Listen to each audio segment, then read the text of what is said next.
Alhamdulillah wa salatu wa salam ala nabiyyina Muhammad wa ala alihi wa sahbihi wa sallam. Amma ba'da, habati fillah. Assalamu alaikum rahmatullahi wa barakatuh. A lot of questions have been asked about shirk al-asghar, the minor shirk.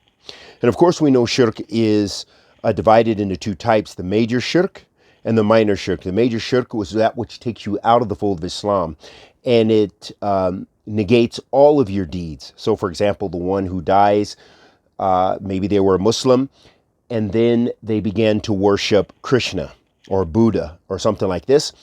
And in that case, and attribute the lordship to Buddha or whatever the case may be, they've committed shirk with Allah subhanahu wa ta'ala in their ibadah and their lordship.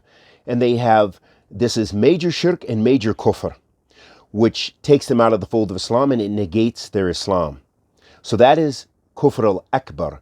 Kufr al-asghar, the minor shirk, or the minor disbelief, but we're more importantly talking about the minor shirk, is when you, for example, swearing by other than Allah subhanahu wa ta'ala, or, for example, as many of the questions have been about whether ascribing something that happened in the creation to a reason instead of Allah subhanahu wa ta'ala.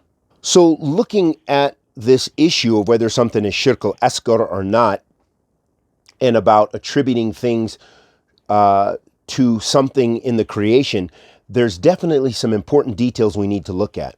Now, Imam Sa'di, rahmatullahi alayhi, rahmatin wasi'ah, he, in his discussion about the ruling with regards to wearing like a some sort of charm or something around your neck in which you believe is going to assist you or something like this. So with regards to those details, he mentions, rahmatullahi alayhi, rahmatin wasi'ah, أن الحكم في هذه المسألة يتوقف على معرفة الأسباب التي دعت إلى لبسها. So he said, with regards to making a ruling with regards to this action, that this depends on the reason that a person wore the thing. Okay, very important, because we're going to illustrate what it has to do with our mas'ala. And he says, إذ إنه باختلاف الأسباب قد تختلف الأحكام. And depending upon the different reasons for wearing such a halqa or a khayt, some sort of string or something that you know, like an amulet or something, depending on the reason you wore it is going to differ with regards to the ruling regarding that, wearing that. So Imam Sa'di, he says that basically there are three things we need to consider here. He says, firstly, أن لا تجعل منها سببا إلا ما ثبت أنه سبب شرع وقدر. So it's very important. So Imam Sa'di mentions, and this is what we need to really focus on, because a lot of the questions that we get regarding whether I committed shirk or not, you know, some of the youth. So he says the first reason is that the person or you should not take something which as a reason for something which is not affirmed that it's a reason in the Sharia or through really experience and ability. Now let's look at that as an example. Let's say, and may Allah protect us, that the wind blows extremely severe and it blows over my car. Akramakum Allah, may Allah protect us from that.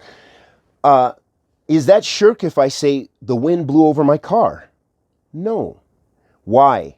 Because as Imam Sa'di said, that this is a reason, either shar'an, that we know from the Sharia, you know, from looking into the Quran and the Sunnah, whether this thing is shirk or not, or whether this thing is a reason or not, or as far as something that actually has the ability and through experience, you know, that we know the wind. If you go out in the wind right now, the wind will blow you and your garments will blow, the grass right now is moving and stuff, and that's from the wind.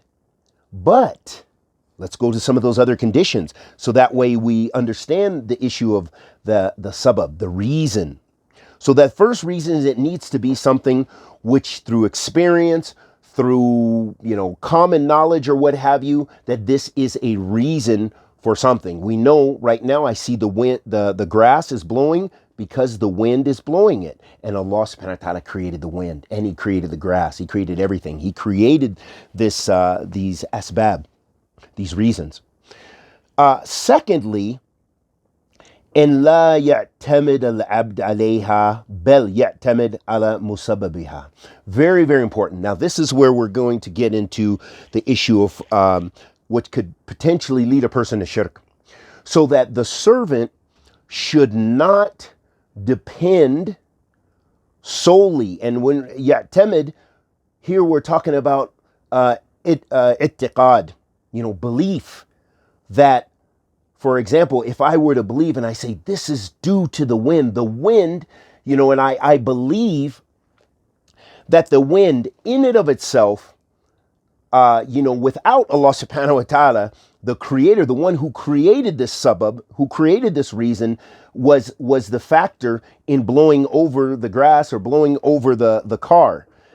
So if you have this aqeedah or this creed, and you're not believing that Allah subhanahu wa ta'ala is the one who created this wind, then of course this would be shirk, because you are attributing to the creation that which it only has the ability to do, because wind does blow,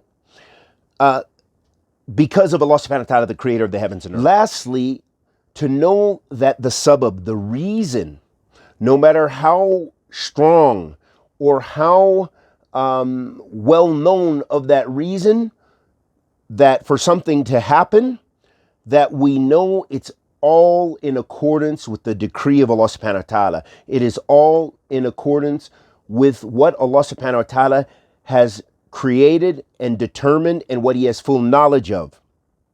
And it's in accordance with the qada'illah.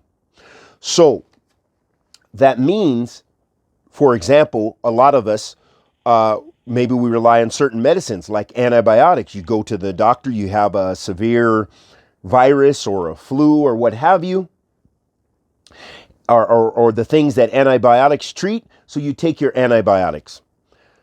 If you believe the antibiotics in and of themselves, you ya'taqid hadha, you believe that this is because of antibiotics, this is going to cure me, I'm for sure cured because of it, then this is shirk. But if you acknowledge, you don't have to say it on your tongue that you're saying, I'm taking this antibiotics, Bismillah, of course say Bismillah, and I believe, when you're uttering this, no. But you believe this, that this is a sabab that Allah subhanahu wa ta'ala has created, that mankind knows this knowledge because Allah subhanahu wa ta'ala has given this to them, of the ability of antibiotics to kill bacteria. Okay, we know this. The doctors know this through experience. Muslim and non-Muslim doctors know this through